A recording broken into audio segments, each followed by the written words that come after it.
As with classic films like Gone with the Wind and Disney's Dumbo, video games now apparently need to include sensitivity disclaimers so that frail leftists can be made aware that the world wasn't always as great as it is today.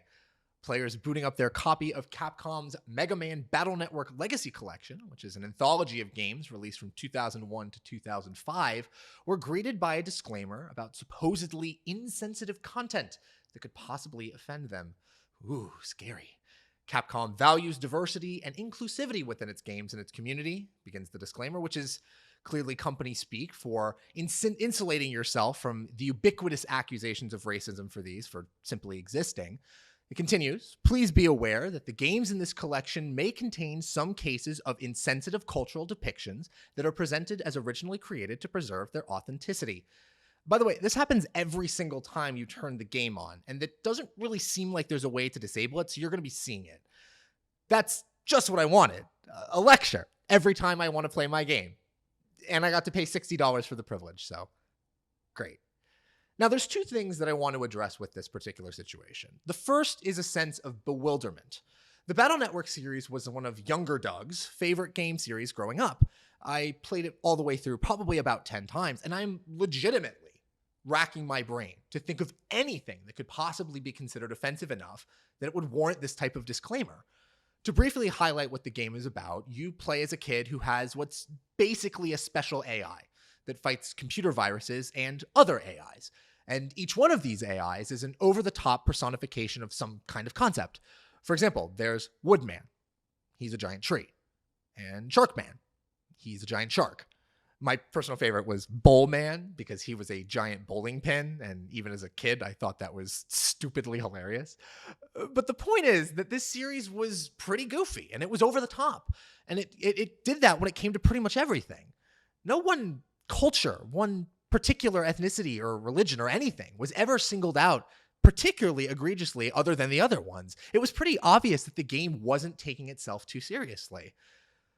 I guess what some people maybe are offended by is how certain foreign cultures are highlighted. It's maybe one of the AIs that's called Tomahawk Man, and he's got a headdress and a giant axe.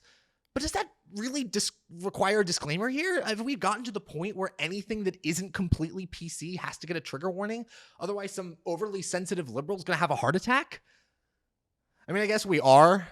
Yeah, I guess we are, but it just seems so minor. I'm shocked that a major company felt the need to address it like this. And the way they addressed it, too, needs some explanation.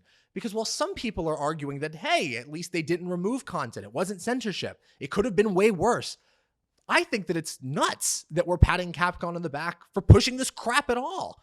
I'm sorry, I'm supposed to say at least they didn't censor it? So I should take the tiny victory that we got? That's insane. Refusing to censor games should be the bare minimum, not something that deserves applause. I'm not going to congratulate a company for butchering their old classics with wokeness. That's crazy. And in what way does celebrating this disclaimer make companies any less likely not to censor or include leftist propaganda in the future? If Capcom, the company that created the Mega Man series, sees that gamers are content to have DEI nonsense in their games every single time they boot the game up, and that we're willing to accept that as a compromise with the radical left, well, they're going to keep doing it. They're going to keep putting that content in there. Or even worse, they'll go further to appease the mob. That is not something to be happy about. This is not a win for gamers. This is the radical left taking an inch before they inevitably take the whole mile. Old games do not need to be contextualized or preempted by a warning. Because anyone who this disclaimer is trying to appease is going to find a reason to be offended anyway. So why even bother? We don't care. Just present the games as they were. No commentary or disclaimer needed. And my ideologically aligned fellow gamers, do not, I repeat, do not celebrate this. It is not a good thing what Capcom has done here. And frankly, saying that Capcom did do the right thing makes you kind of look like a clown man.